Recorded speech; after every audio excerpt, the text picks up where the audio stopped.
सबसे पहला जो हुक्म आया है, सबसे पहली वही जो पैगंबर पर नाजिल हुई है। अल्लाह फरमाता है इकरा पढ़िए, इकरा पढ़िए। तालीम कितनी जरूरी है, एजुकेशन कितना जरूरी है, शिक्षा कितनी जरूरी है।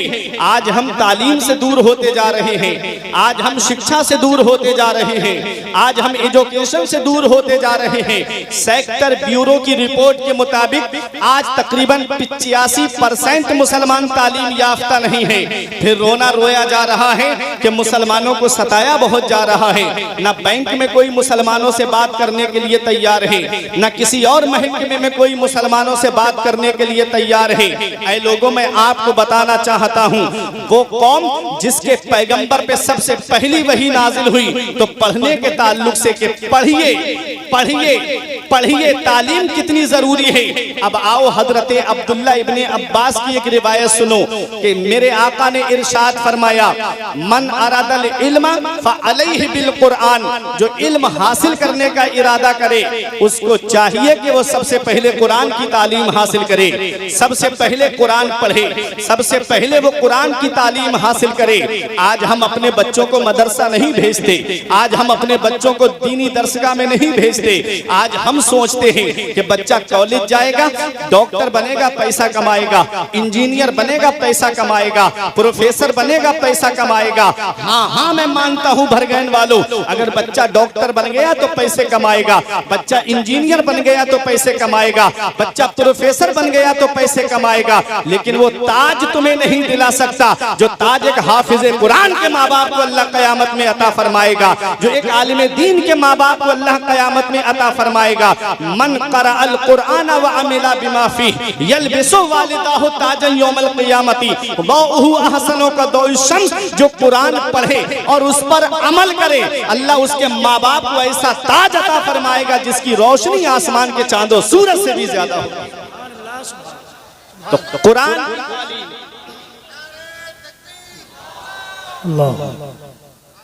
कुरान की तालीम कितनी जरूरी है, कुरान कितना जरूरी है। कुरान आज हम अपने बच्चों को कुरान पढ़ने के लिए मदरसा नहीं भेजते। आओ अपने जहन को करीब करो, कुरान है क्या? कुरान को क़रा यक़रअ क़रअन व क़िराअतन से मुश्तक़ माने तो इसके माना आते हैं ऐसी किताब जिसकी बार बार तिलावत की जाए, जिसकी तिलावत कभी खत्म ना हो, जिसकी तिलावत कभी बंद ना हो। और जितना कुरान पढ़ा जाता है इतनी दुनिया में कोई किताब नहीं पढ़ी जाती है। जितना कुरान को पढ़ा जाता है इतने दुनिया में कोई और किताब नहीं पढ़ी जाती है। आओ अपने जहन को करीब करो, अगर कुरान को क़रा यक़रअ क़रअन से मुश्तक़ माने तो इसके माना आते हैं मिलाने वाली।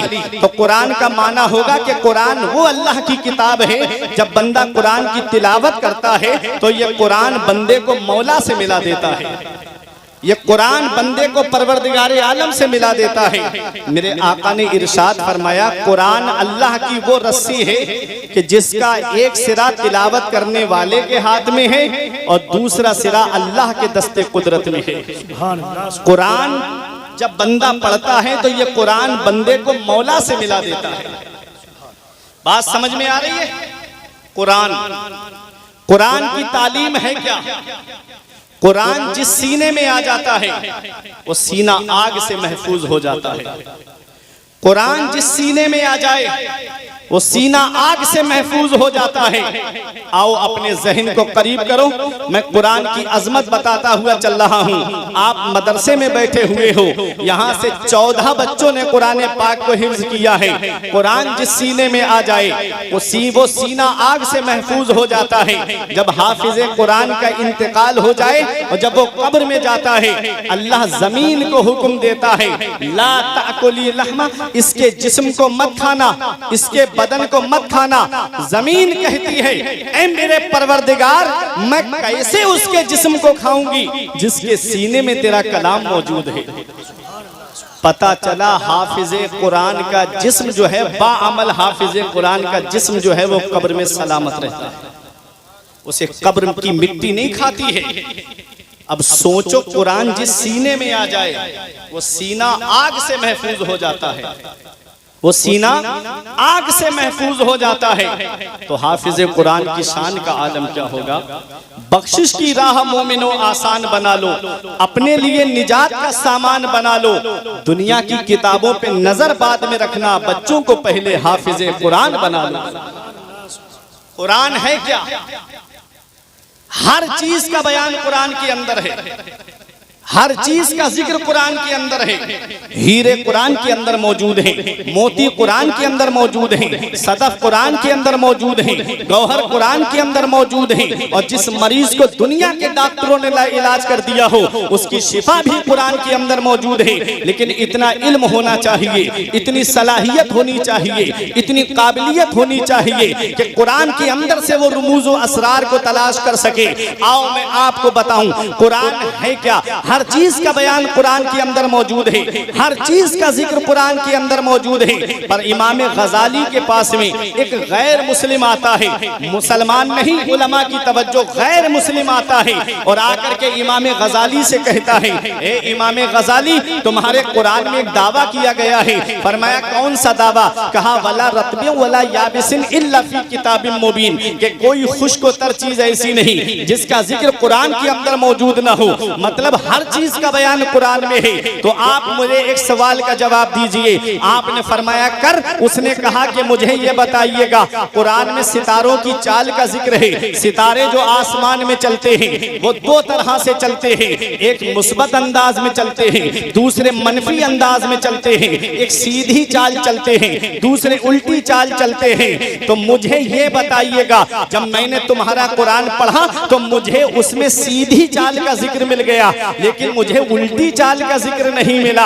इमाम गजाली हैरत से देखने लगे, ये गैर मुस्लिम है और कुरान पढ़ता है, ये गैर मुस्लिम है और कुरान की तिलावत करता है। आज हम कुरान पढ़ते हैं तो किसी का इंतकाल हो गया तो तीजे में जाके रस्मन कुरान शरीफ की तिलावत कर दी, या किसी के घर कुरान खानी हुई तब कुरान की तिलावत कर दी। गैर मुस्लिम जब कुरान पढ़ता है तो उसमें से कुछ तलाश करने के लिए कुरान पढ़ता है। देख लो गैर मुस्लिम, जब अल्लामा सदरुल फाजिल नईमुद्दीन मुरादाबादी से एक आर्या का मुनाजरा हुआ था तो उस आर्या ने खड़े होकर कहा था, मौलाना तुम हमसे मुनाजरा करने आए हो, तुमको पता है हमें तुम्हारे कुरान के 14 सिपारे जुबानी याद है, अगर तुमको हमारी किसी किताब का एक पाठ याद हो तो वो हमको पढ़ करके सुना दो। अल्लामा सदरुल फाजिल नईमुद्दीन मुरादाबादी ने कहा, अब भी तेरी समझ में नहीं आया?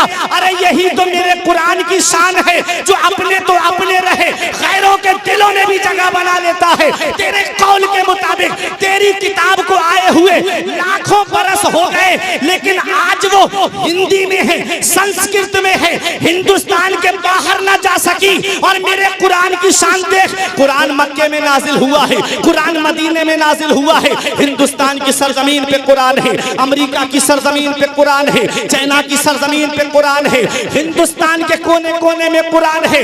ये मेरे कुरान की शान है। कुरान पूरी दुनिया में पहुंच गया और हिंदुस्तान का हाल ये है, आप हिंदुस्तान के एक सूबे से अगर आप यूपी से निकल के बिहार में जाएंगे तो बिहार की बोली आपकी समझ में नहीं आएगी। बिहार से और आगे बढ़ेंगे बंगाल में, आपको बंगाल की बोली समझ में नहीं आएगी। आप गुजरात पहुंचेंगे, गुजरात की गुजराती आपकी समझ में नहीं आएगी, केरला की कन्नड़ आपकी समझ में नहीं आएगी, महाराष्ट्र की मराठी आपकी समझ में नहीं आएगी। ये एक जुबान है, यूपी की जुबान बिहार ना जा सकी, बिहार की जुबान बंगला ना जा सकी, बंगला की जुबान गुजरात ना जा सकी, गुजरात की गुजराती महाराष्ट्र ना जा सकी। मगर वह मेरे कुरान, तेरी अजमत का कोई जवाब नहीं है, तेरी शान का कोई जवाब नहीं है, तेरी बुलंदी का कोई जवाब नहीं है, तेरी अजमत का कोई जवाब नहीं है, तेरे मकाम सुरैया का कोई जवाब नहीं है। कुरान नाजिल हुआ मक्के में, कुरान नाजिल हुआ मदीने में, कुरान नाजिल हुआ जंगे बदर में, कुरान नाजिल हुआ जंगे उहुद में, कुरान नाजिल हुआ गज़वा तबूक में और पहुंच गया पूरी दुनिया में। हमने कहा ये कुरान जबकि चलता वो है जिसके पास में पैर हो। एक कुरान जरा ये तो बता, तू पूरी दुनिया में कैसे पहुंच गया? जब तू नाजिल हुआ था तो इन इंटरनेट का जमाना नहीं था, मीडिया का जमाना नहीं था, सैटेलाइट का जमाना नहीं था, अखबार का जमाना नहीं था। एक कुरान फिर तो पूरी दुनिया में कैसे पहुंच गया? तो कुरान जवाब देता है, अगर इंटरनेट के जरिए फैला होता तो अमेरिका के ईसाई ने मेरा पीछा किया होता, अगर .com के जरिए फैला होता तो रूस के मजूसी ने ताक़ुब किया होता, अगर अखबार के जरिए फैला होता तो भारत के पत्रकार ने कुछ का कुछ लिख दिया होता।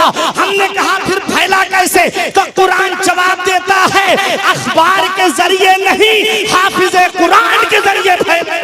नारे तकबीर, नारे तकबीर, नारे रिसालत, शहीद आज़म कॉन्फ्रेंस, उलमाए अहले सुन्नत, नारे तकबीर, नारे रिसालत, जिंदाबाद। ये स्टेज बहुत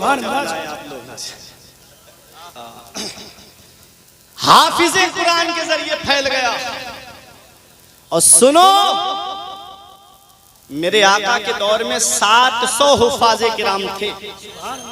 कितने हाफिज बने थे आका के दौर में? 700। नबी ने सबको जगह जगह पहुंचाया, जहां जहां गए वहां वहां कुरान की तालीम पहुंच गई। सुभान अल्लाह, सुभान अल्लाह। और जंगे यमामा में कितने हाफिजों को चुन चुन करके शहीद किया गया, चुन चुन करके, ताकि कुरान मिट जाए, कुरान मिट जाए।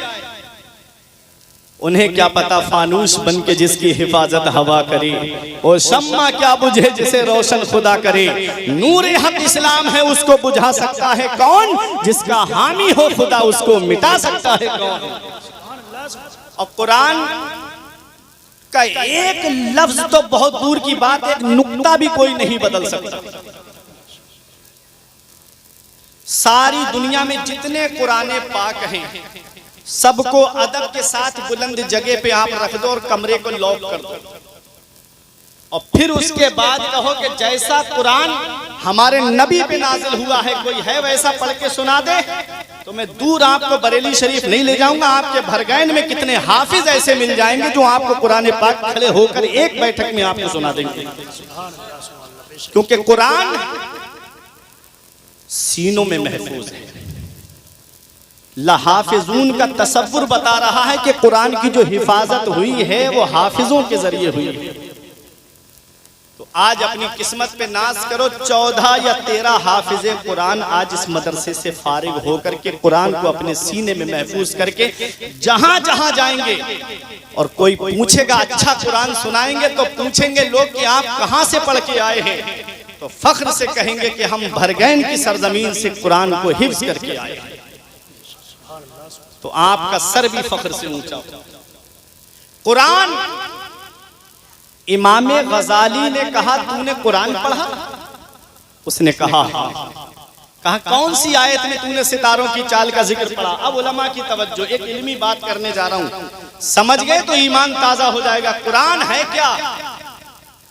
कुरान को तुम समझ नहीं पाए, तुम तो भाग गए ना कॉलेज की तरफ, तुम चले गए यूनिवर्सिटी की तरफ, तुम चले गए स्कूलों की तरफ।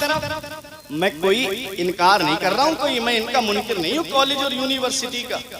तालीम जरूरी है, दुनियावी तालीम, लेकिन मुझे डर लगता है कि अगर आपने मदरसे में तालीम हासिल नहीं की तो कहीं ऐसा ना हो कि ईमान चला जाए। तस्लीमा नसरीन स्कूल की पढ़ी हुई है, कॉलेज की, मदरसा नहीं गई। देखो उसने लज्जा नाम की किताब इस्लाम के खिलाफ लिख दी। सलमान रुश्दी मदरसा नहीं गया, यूनिवर्सिटी कॉलेज की देन है, इस्लाम के खिलाफ बोलने लगा। ये कॉलेज और यूनिवर्सिटी का प्रोडक्ट है। और मैं मदरसे का प्रोडक्ट आपको बता दूं, हजरत अबू बकर सिद्दीक को देख लो। मदरसे का प्रोडक्ट देखना है तो उमर फारूक आजम को देख लो, उस्मान गनी को देख लो, अरे मौला अली को देख लो, इमाम हसन और इमाम हुसैन को देख लो, अरे बगदाद के गौसे आजम को देख लो, अजमेर के गरीब नवाज को देख लो, अलीगढ़ के चांद को देख लो, बरेली के इमाम अहमद रजा खान को देख लो। ये मदरसे का प्रोडक्ट है। मदरसा पैदा होने से लेकर के तुम्हारे मरने तक की जरूरत है। जब बच्चा पैदा होता है तो कोई कॉलेज का आकर के कान में अजान नहीं देता, इसी मदरसे का प्रोडक्ट जाता है कान में अजान देने के लिए। और कल जब फैसल भाई की शादी होगी, इनका निकाह होगा, हो गया निकाह होगा तो निकाह पढ़ाने के लिए कोई प्रोफेसर साहब नहीं आएंगे, इसी मदरसे का प्रोडक्ट आएगा। और जब इंतकाल हो जाएगा ना तो नमाज जनाजा पढ़ाने के लिए भी मदरसे का ही प्रोडक्ट आता है। तो पैदा होने से लेकर के मरने तक की जरूरत है ये मदरसा तुम्हारी, पैदा होने से लेकर मरने तक की। और इतना याद रखना, पूरी जिंदगी आलिम के पीछे रहते हो, फजर में आलिम के पीछे, जोहर में आलिम के पीछे, असर में आलिम के पीछे, मगरिब इशा में आलिम के पीछे। एक वक्त आता है कि आलिम के आगे होते हो जब रूह बदन से निकल जाती है। पता चला जब तक जिंदा हो और जिंदा रहना चाहते हो तो आलिमों के पीछे चलो, इनसे आगे बढ़े तो समझ लो मौत है।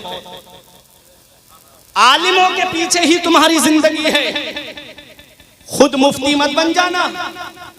5 मिनट की क्लिप सुन के कहते हो मैं बुखारी पढ़ ली मैंने, अरे मैंने मिशकात पढ़ ली, मैंने ऐसा मसला देखा 5 मिनट में। इन उलमा से आप पूछो 12, 13, 14 साल लग जाते हैं मदरसे में, फिर भी ऐसे मसाइल हैं शरीयत के आधे मसाइल के लिए किताबों की जरूरत पड़ जाती है, तब भी समझ में नहीं आते। एक एक मसले को समझने के लिए कई किताबों का सहारा लेना पड़ता है। अब है क्या हाल, पहले मुर्गा जो होता था वो 6 महीने में तैयार होता था, है ना, 6 महीने में तैयार होता था, तब किसी मेहमान के आगे रखा जाता था। अब 40 दिन में तैयार होके आ जा रहा है। 40 दिन में कैसे इंजेक्शन लग रहे हैं, कैसे केमिकल खिलाया जा रहा है उनको, 40 दिन में पूरा मुर्गा तैयार।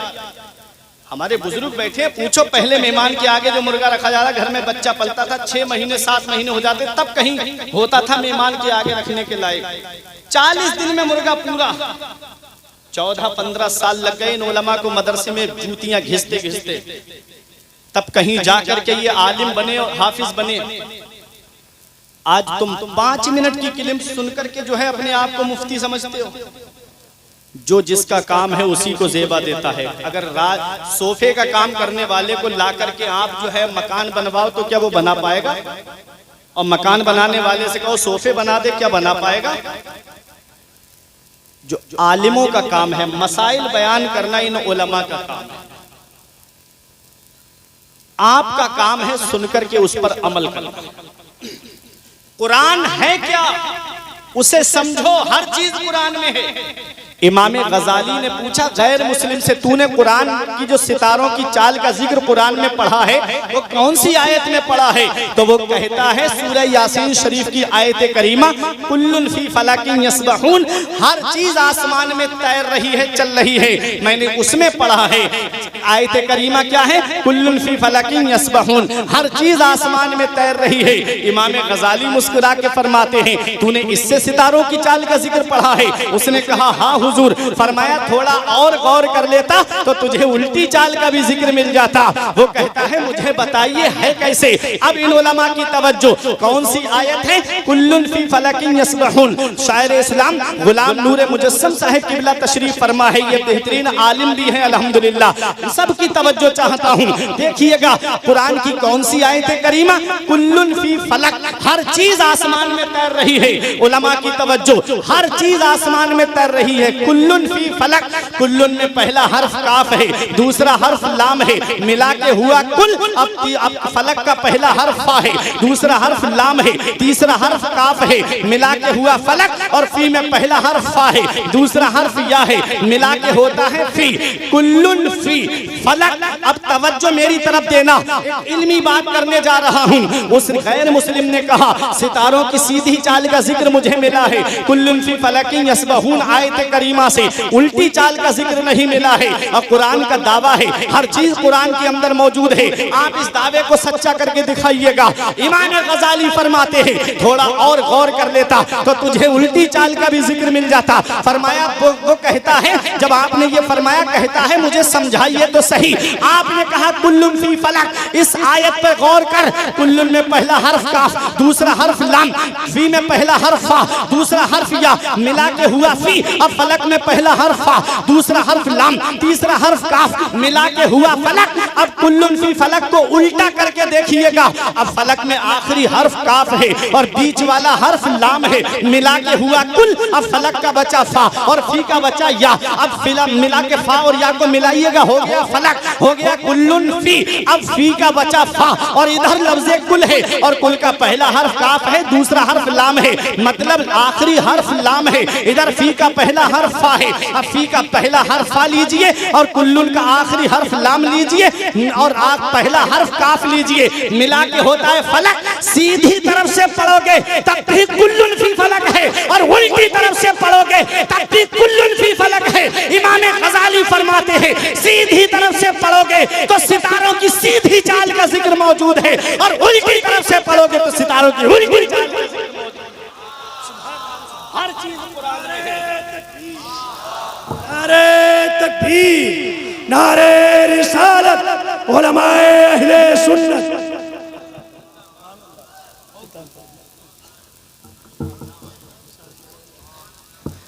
हर चीज कुरान में है, हर चीज कुरान में है, हर चीज का बयान कुरान में है। क्या आज हम अपनी जिंदगी कुरान के मुताबिक गुजार रहे हैं? क्या आज हमारी जिंदगी कुरान के मुताबिक चल रही है? सुने, मैं अब तकरीर सिग्नल हो गया मुझे, वरना मैं कुरान पे बताता कि कुरान है क्या। लेकिन सुनिएगा, एक बात बता दूं, कुरान, हर चीज कुरान में है। सबसे पहला हवाई जहाज जिसने बनाया था वो भी एक कलमा पढ़ने वाला, कुरान पढ़ने वाला ही था। 1969 के अंदर 3 लोग चांद पर गए थे, Neil Armstrong, Aldrin, Collin Bush. Japan ने कहा मेरी तहकीक है, अमेरिका बोला मेरी तहकीक है। हमने कहा ये तो तुम अब दावा कर रहे हो, हमारे कुरान ने 1450 साल पहले बता दिया था कि 3 लोग चांद पर जाएंगे। कुरान ने यह भी बता दिया था कि वो किसी चीज पे सवार होकर जाएंगे। कुरान ने यह भी बता दिया था कि मुसलमान नहीं बल्कि गैर मुस्लिम जाएंगे। ये हमारा कुरान है। कुरान की आयत वल कमर इज़्ज़त तसक लतरकबुन्ना तबकन अन तबक फमा लहुम ला युमिनून। माहे कामिल की कसम, चांद की कसम, तुम जरूर जरूर सवार होकर जाओगे। तबकन अन तबक, स्टेप बाई स्टेप, जीना ब जीना। फमा लहुम ला युमिनून, तुमको क्या हो गया कि तुम ईमान नहीं लाते। देखो कुरान ने क्या बताया, क्या बताया। मैं वाकया सुना के भी आपको उछाल सकता हूं, लेकिन कुरान जिसकी तालीम से आज हम दूर हो गए वो है क्या। सुनिएगा, कुरान ने कहा माहे कामिल की कसम। सूरह रहमान में अल्लाह ने फरमाया या माशरल जिन्न वल इंस इन इस्ततातुम मिन अक़तारिस समावाति वल अर्द फनफुजू ला तनफुजूना इल्ला बिसुल्तान फबिअय्यि आलाई रब्बिकुमा तुकज़्ज़िबान। ऐ जिन्न और इंसान के गिरोह, अगर तुम आसमान के किनारों से गुजरना चाहो तो गुजर जाओ, जहां जाना चाहते हो वहां चले जाओ, जहां जाओगे वहां अल्लाह की बादशाहत पाओगे। तो पता चला इंसान चांद पे जाएगा और 3 लोग गए। हमारे कुरान ने बता दिया लतरकबुन्ना, जरूर जरूर तुम सवार होकर जाओगे। किस पर सवार होकर गए? मिशन अपोलो 11 पे सवार होकर के गए। ये सबसे पहला हवाई जहाज किसने बनाया? सबसे पहला हवाई जहाज हजरत अब्बास बिन फरनास ने मस्जिद कुर्तुबा के अंदर कुरान पढ़ करके परिंदे का तस्वुर लेकर के सबसे पहला हवाई जहाज हजरत अब्बास बिन फरनास ने बनाया है। सबसे पहली घड़ी किसने बनाई है? सबसे पहली घड़ी हजरत यूसुफ बिन अम्र ने बनाई है, जिसे मस्जिद कुर्तुबा में नहीं लगाया गया बल्कि दमिश्क की जामा मस्जिद में लगाया गया। सबसे पहला कागज किसने बनाया है? सबसे पहला कागज हजरत अब्बास बिन फरनास ने बनाया है। पहले कागज रुई से बनता था, आज कागज दरख्त से बनता है। अब पेड़ काट के मशीन में डाला जाता है, उसे बारीक पीस दिया जाता है, उस पे केमिकल लगा करके कागज तैयार होता है। जब कागज तैयार हो जाता है तो कोई ABCD उस पे लिखता है, कोई छोटा आ बड़ा आ लिखता है। अब बच्चा पढ़ने के बाद में आला डिग्री हासिल कर लेता है। वक्त कम है मेरे पास, मुख्तसर बता रहा हूँ। जब बच्चा पढ़ने के बाद में कोई डॉक्टर बनता है, कोई इंजीनियर बनता है, कोई प्रोफेसर बनता है। अब बनने वाला तो AC रूम में बैठा है, बनाने वाला कमरे में बैठा है और बैठ करके वहां पर आईफोन चला रहा है, फॉर्च्यूनर कार से घूम रहा है, और बनाने वाला नालियों में पड़ा हुआ है, घर में रखा हुआ है। वो कागज जिसने डॉक्टर बनाया, उस कागज को क्या हुआ, बाप ने भंगार वाले के हाथ बेच दिया, भंगार वाले ने दुकानदार के हाथ बेच दिया, दुकानदार ने अपने साइज में काट करके, किसी ने जलेबी रखकर बेची, किसी ने समोसा रखकर बेचा, किसी ने ब्रेड पकोड़ा रख करके बेचा। अब वो कागज नाली में पड़ा है, आदमी जेब में नहीं रखता है, खा करके जमीन पे कागज फेंक देता है। बनने वाला AC में बैठा है, बनाने वाला नाली में पड़ा हुआ है। ऐ भरगैन वालों, सेम मशीन है, सेम केमिकल है, सेम दरख्त है, लेकिन उस पर छोटा आ बड़ा आ लिखा हुआ नहीं है, बल्कि लिखा है बिस्मिल्लाहिर्रहमानिर्रहीम। कोई आलिम फतवा नहीं देगा, कोई मुफ्ती फतवा नहीं देगा। अल्लाह कुरान में फरमा रहा है, ला यमस्सुहु इल्लल मुतहहरून। जब तक वुजू ना हो इस कागज को हाथ भी मत लगाना। ऐ भरगैन वालों, जब कागज पर कुरान लिख जाए तो कागज अजमत वाला हो जाए। तो जिन हाफिजों के सीने में कुरान के 30 पारे, उन हाफिजों की शान का आलम। नारे तकबीर, नारे रिसालत, शहीद आजम कॉन्फ्रेंस, नारे तकबीर। कागज पे कुरान लिख जाए तो कागज अजमत वाला हो जाए। रब फरमाता है जब तक वुजू ना हो हाथ मत लगाना इसे। तो जब कागज पे कुरान आ जाए तो कागज अजमत वाला हो जाए। जिन हाफिजों के सीने में कुरान के 30 पारे, उन हाफिजों की शान का आलम क्या हो। इसीलिए कहता हूं, बख्शिश की राह मोमिनो आसान बना लो, अपने लिए निजात का सामान बना लो। दुनिया की किताबों पे नजर बाद में रखना, बच्चों को पहले हाफिजे कुरान, बच्चों को पहले हाफिजे कुरान बना लो। अब एक हदीस सुनो, तकरीर मेरी खत्म। पैगंबर इस्लाम इरशाद फरमाते हैं, जो कुरान हासिल करे और हर मामले में कुरान को आगे रखे, मन जालहु अमामहु कादहु इलल जन्नह। नबी फरमाते हैं जो हर मामले में कुरान को आगे रखे, कुरान उसको जन्नत में ले जाएगा। और जिसने कुरान वमन जालहु खल्फा ज़हरिही, और जिसने कुरान को पीठ के पीछे रखा, साकहु इलन नार, तो कुरान उसको जहन्नम में ले जाएगा। नबी ने फरमाया कुरान शफाअत भी करेगा। किसकी शफाअत करेगा? जो कुरान की तिलावत करते हैं, जो कुरान से मोहब्बत करते हैं, जो हाफिजे कुरान से मोहब्बत करते हैं, जो उलमाए दीन से मोहब्बत करते हैं, कुरान शफाअत करेगा। तो कुरान को जो आगे रखेगा हर मामले में, हम खेती कर रहे हैं तो हम कुरान को आगे रखें कि हमको खेती किस तरीके से करनी है। किसी की मेड़े नहीं छांटना है, किसी के पेड़ों को नहीं तोड़ना है, किसी की ईख का बगैर इजाजत गन्ना नहीं खाना है। कुरान को आगे रखें हर मामले में। कुरान क्या पैगाम देता है, और जब शादी का मौका आए तब भी कुरान को आगे रखें। कुरान हमें क्या पैगाम देता है? कुरान पैगाम देता है वह आशिरुहुन्ना बिल मारूफ, अपने घर वालों के साथ मोहब्बत से पेश आओ, अपनी बीवियों के साथ मोहब्बत से पेश आओ, अपने बच्चों के साथ मोहब्बत से पेश आओ, अपने माँ बाप के साथ मोहब्बत से पेश आओ। ये कुरान हमें पैगाम दे रहा है। आज जब हमारे घर में इंतकाल हो जाता है तब हम अपने आलिम के पास आके कहते हैं, हजरत छुआरे लेकर आया हूँ 41, इस पर कौन सी सूरत पढ़ी जाएगी आप पढ़ दो। बेरी की लकड़ी लेकर आएगा, हजरत इस पे कौन सी सूरत पढ़ी जाएगी आप पढ़ दो।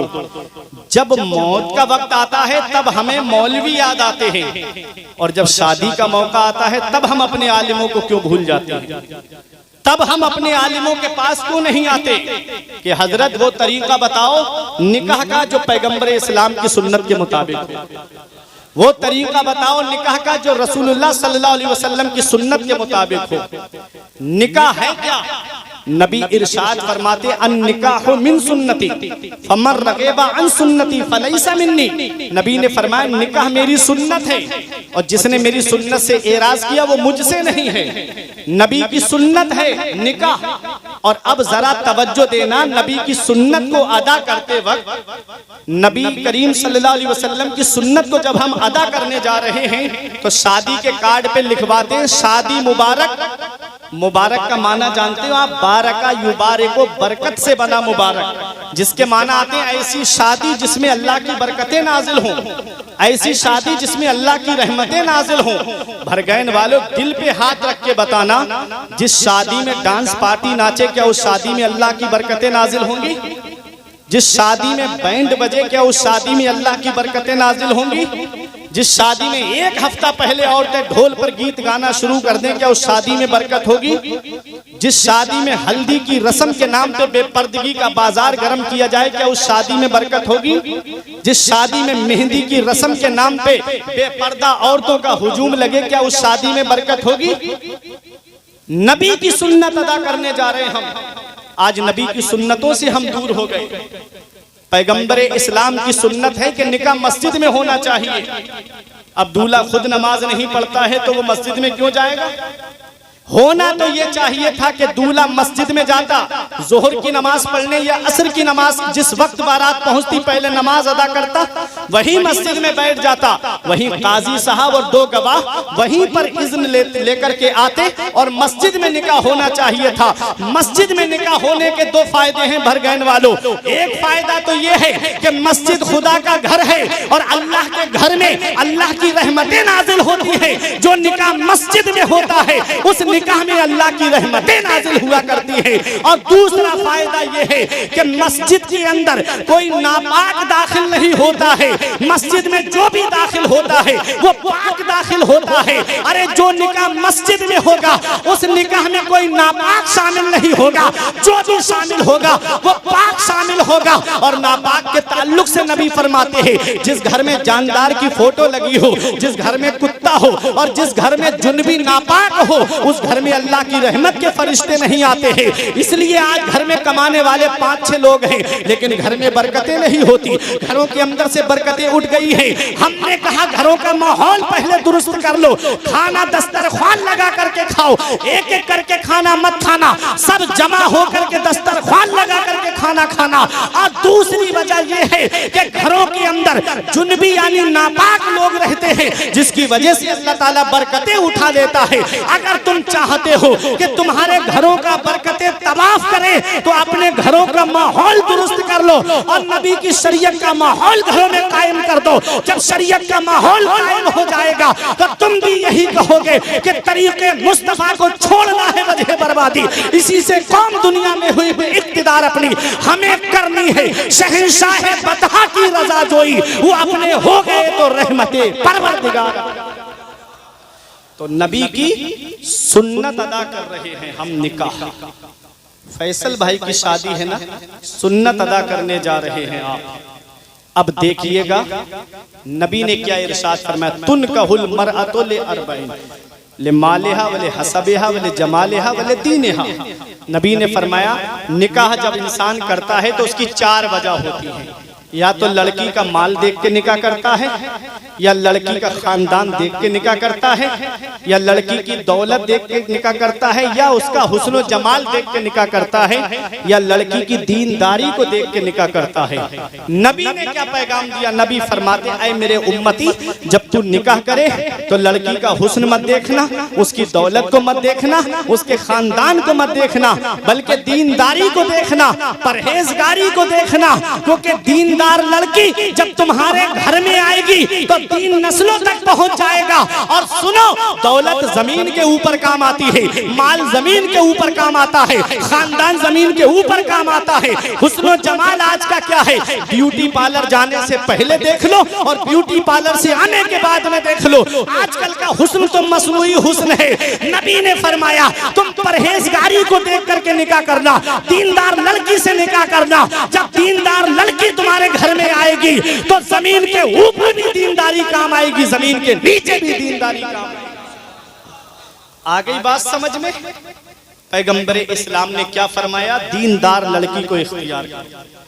पैगंबर इस्लाम ने फरमाया परहेजगार लड़की को इख्तियार किया। मैं पैगंबर इस्लाम का ये फरमान है।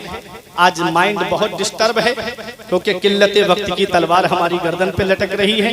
बातें बहुत सारी आपसे करना थी निकाह के ताल्लुक से और कुरान के ताल्लुक से भी, दस्तारबंदी के ताल्लुक से भी, लेकिन वक्त इजाजत नहीं देता। अभी 2 शायर भी यहाँ मौजूद हैं। ये बातें मैंने आपके सामने बयान की। निकाह नबी की सुन्नत है। शादी करो तो ऐसी करो सादगी के साथ जैसे अली का अक्द हुआ फातिमा के साथ। जरदार देख कर ना जमींदार देख कर, रिश्ता करो नबी का वफादार देख कर। एक पैगाम मैं अपने तलबा को भी दे दूं, फिर मैं अपनी जगह बैठ जाऊं। कुरान हिफ्ज किया है तुमने, हमेशा अपने उस्ताद का अदब करते रहना। उस्ताद का अगर अदब नहीं किया तो मैंने बड़े काबिल लोगों को भी बर्बाद होते हुए देखा है। जो उस्ताद के गुस्ताख हो जाते हैं, मैंने उनकी काबिलियत को मिट्टी में मिलते हुए भी देखा है। कितने ऐसे मेरे साथी भी हैं कि जो जिनका आज कोई नाम तक नहीं लेता। अदब से जिंदगी बनती है, जन्नत भी जहन्नम भी। अदब से जिंदगी बनती है, जन्नत भी जहन्नम भी। अदब बहुत जरूरी है। इमाम आजम अबू हनीफा के उस्ताद शेख हम्माद हैं और आपका घर जो कूफे में था ना, 16वीं गली में था। जैसे आप दिल्ली में जाएंगे तो अलग अलग सेक्टर बने होते हैं ना, 1 नंबर गली, 2 नंबर गली, 3 नंबर गली। 16वीं गली में था घर हजरत इमाम आजम अबू हनीफा का। और इमाम आजम अबू हनीफा के शागिर्द हैं हजरत इमाम जुफर, जो दरसे निजामी से ताल्लुक रखते हैं। वो पढ़ते हैं, नूरुल ईज़ा है, हिदाया, उसमें आता है काला ले जुफर। इमाम जुफर ने कहा, इमाम जुफर ने कहा, ये इमाम आजम अबू हनीफा के शागिर्द हैं। इनका घर 16वीं गली में था इमाम आजम अबू हनीफा से। लेकिन बताया जाता है, किताबों में लिखा है कि इमाम जुफर ने कभी भी अपने उस्ताद के घर की तरफ भी पैर नहीं फैलाए थे। इतना अदब था। और इमाम आजम अबू हनीफा अपने उस्ताद शेख हम्माद के घर का सामान लाके दिया करते थे। उनका इंतकाल हो गया तो उनके घर की सौदा खरीद के उनके घर पहुंचाते थे। एक दिन शेख हम्माद की बीबी ने कहा था, इमाम आजम अब तो तुम इमाम आजम बन गए हो, फिर भी हमारे घर का सामान लाते हो। तो इमाम आजम ने एक जवाब दिया था जो हर एक के लिए दिल की तख्ती पे लिखने के लायक है। मैं अपनी जुबान में कहता हूँ, इमाम आजम कहते हैं, अरे मैं इमाम आजम हूँ तो क्या हुआ, पहले मैं इस दर का गुलाम बना हूँ, तभी तो दुनिया का इमाम बना हूँ। कितना जरूरी है उस्ताद का अदब। और आज दीनी तालीम हासिल करने के बाद ये मत सोचना कि कहीं मस्जिद मिल जाए या मदरसा मिल जाए। ये मेरा पैगाम है, ये जरूर पहुंचा के जाऊंगा, चाहे 5 मिनट आगे क्यों ना बढ़ जाएं। इमाम सुनिएगा, जरूरी है तालिब इल्म के लिए एक पैगाम मेरा कि जब हाफिज बन जाओ, आलिम बन जाओ, तो तुम्हारे लिए कॉलेज के रास्ते खुले हैं, यूनिवर्सिटी के रास्ते खुले हैं। आओ, डॉक्टरेट की तरफ आओ, इंजीनियरिंग की तरफ आओ और आला तालीम हासिल करके IAS का एग्जाम पास करो। दुनियावी तालीम में जब आओगे तो कौम को जरूरत है कि ऐसा डॉक्टर मिल जाए जो आलिम भी हो और हाफिज भी हो, तो वो किसी की किडनियां नहीं बेचेगा बल्कि कौम की गरीबों की मदद करता हुआ नजर आएगा। इसलिए दुनियावी तालीम भी जरूरी है और दीनी तालीम भी जरूरी है। इक़रा बिस्मि रब्बिकल लज़ी खलक़, ए महबूब पढ़िए अपने रब के नाम से, अपने रब के नाम से पढ़िए जिसने आपको पैदा किया है। तो सबसे पहली वही नबी पे जो नाजिल हुई थी वो तालीम के ताल्लुक से थी, पढ़ाई के ताल्लुक से थी। इसलिए अपने बच्चों को पढ़ाओ, दीनी तालीम सिखाओ। उनके क़ाल अल्लाहु तबारक व तआला फ़िल क़ुरआनिल मजीद वल फ़ुरक़ानिल हमीद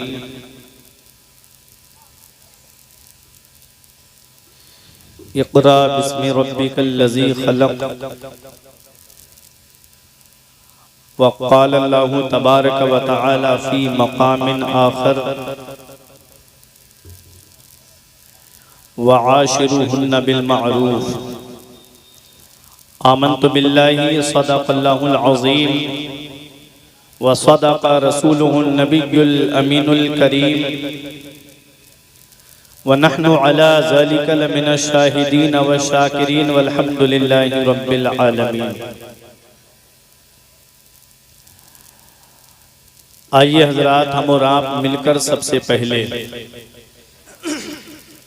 मुस्तफ़ा जाने रहमत शम्ए बज़्मे हिदायत नौ शहे बज़्मे जन्नत काबे के बदरुद्दोजा तैबा के शम्सुद्दोहा दाफ़िए जुमला बला शाफ़िए रोज़े जज़ा यानी सबसे औला व आला सबसे बाला व बाला अपने मौला का प्यारा दोनों आलम का दूल्हा जाने मसीहा रहमत का दरिया गमज़दों का सहारा जिस नबी की अज़मत व शान को बयान करते हुए मेरा इमाम फरमाता है सरवर कहूँ के मालिको मौला कहूँ तुझे, सरवर कहूँ के मालिको मौला कहूँ तुझे, बागे खलील का गुले ज़ेबा कहूँ तुझे, तेरे तो वस्फ़ ऐबे तनाही से है बरी, हैरा हूँ मेरे शाह मैं क्या क्या कहूँ तुझे,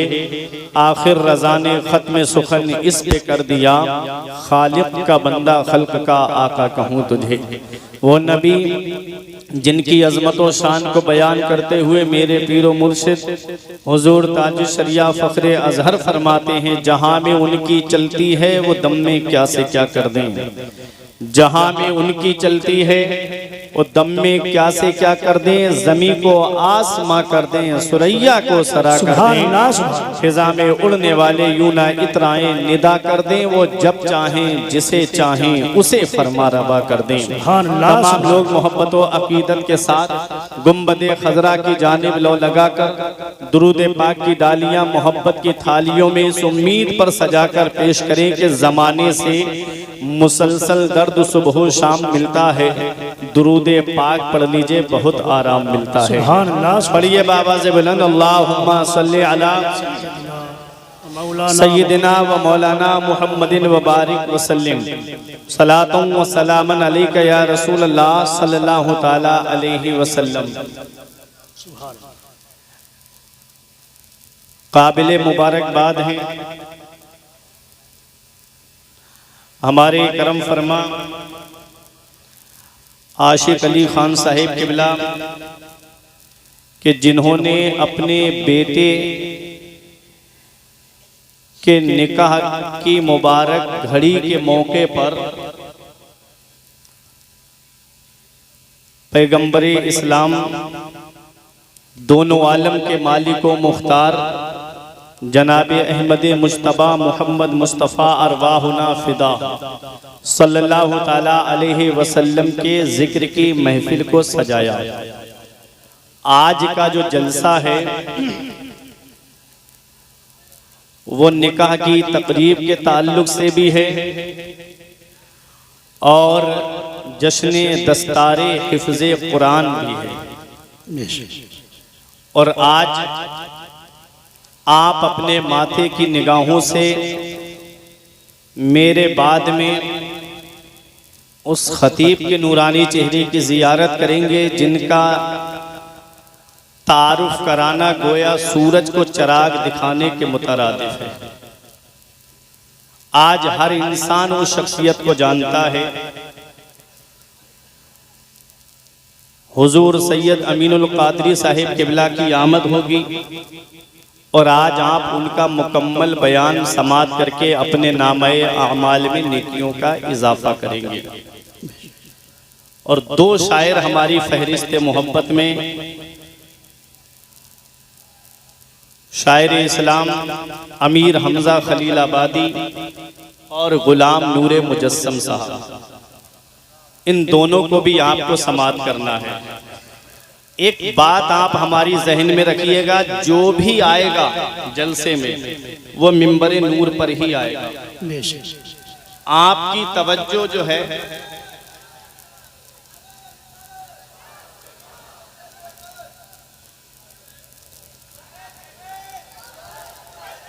बैठे हैं आप हजरात, मैं कह रहा हूं ना, आज आप बहुत ज्यादा डिस्टर्ब होंगे।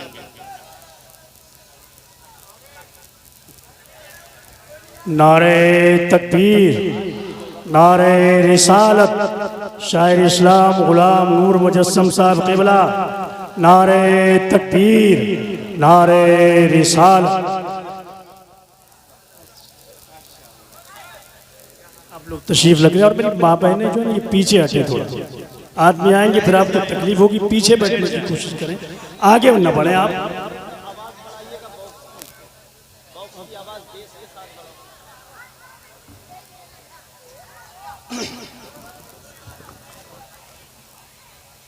मोहब्बत से दुरूद पाक पढ़िए। अल्लाहुम्मा सल्ली अला सय्यिदिना व मौलाना मुहम्मदिन व बारिक वसल्लम, सलातुम व सलामन अलैका या रसूल अल्लाह सल्लल्लाहु ताला अलैहि वसल्लम। इस्तिकबाल ये उलमाए किराम करेंगे जो भी आएगा, ठीक है। बस आपको बयान सुनना है, शायर की नाते सुनना है, उसके अलावा आपको तवज्जो यहाँ देनी है। जो भी आएगा यहीं आएगा। इतना याद रखिएगा, जो भी आज जलसे में आया है वो आपको सुनाने के लिए आया है, बगैर सुनाए वापस नहीं जाएंगे इंशाअल्लाह।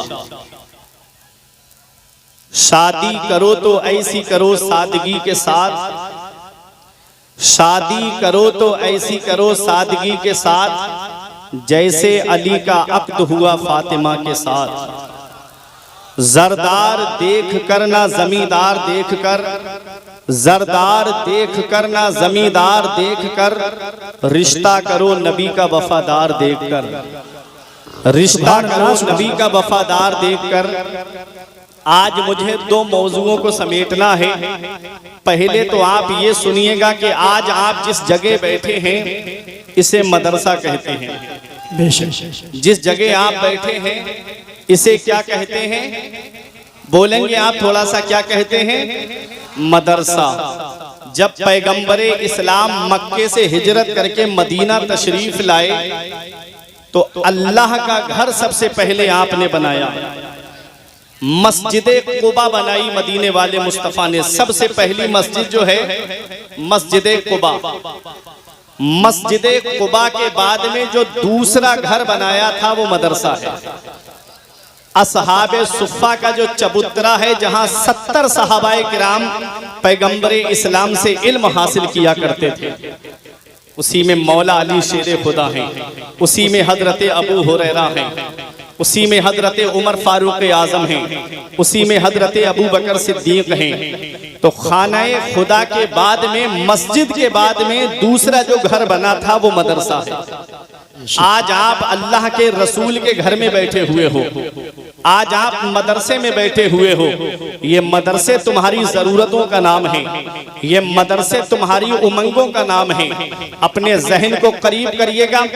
अल्लाह तबारक व तआला ने सबसे पहली वही अपने महबूब पर नाजिल फरमाई तो क्या सबसे पहले नमाज का हुक्म दिया? क्या सबसे पहले रोजे का हुक्म दिया? क्या सबसे पहले ज़कात का हुक्म दिया? क्या सबसे पहले हज का हुक्म आया? क्या सबसे पहले सदका व खैरात का हुक्म आया? होना तो ये चाहिए था कि अल्लाह तबारक व तआला की इबादत में सबसे अहम इबादत जो है वो नमाज है। होना तो ये चाहिए था कि सबसे पहली वही नाजिल होती तो नमाज का हुक्म दिया जाता, अकीमुस सलात, नमाज कायम रखो। होना तो ये चाहिए था कि नमाज के बाद रोजे का हुक्म आता है। होना तो ये चाहिए था कि आयत नाजिल होती, या अय्युहल्लज़ीना आमनू कुतिबा अलैकुमुस सियाम कमा कुतिबा अलल लज़ीना मिन क़ब्लिकुम लअल्लकुम तत्तक़ून। मदरसे के दरवाजे खुले हैं। पहले आलिम बनाओ, हाफिज बनाओ, फिर उसके बाद चाहे डॉक्टर बनाओ, इंजीनियर बनाओ। बख्शिश की राह मोमिनो आसान बना लो, अपने लिए निजात का सामान बना लो। दुनिया की किताबों पे नजर बाद में रखना, बच्चों को पहले हाफिज़े कुरान बना लो। परवरदिगार आलम की बारगाह में दुआ है कि मेरे कुछ अर्ज करने में गलती हुई हो तो मौला मुझे माफ़ फरमाए। अस्तगफिरुल्लाह रब्बी मिन कुल्ले ज़ंबि व अतूबु इलैह। कलमा तैयब पढ़ने ला इलाहा इल्लल्लाहु मुहम्मदुर रसूलुल्लाह।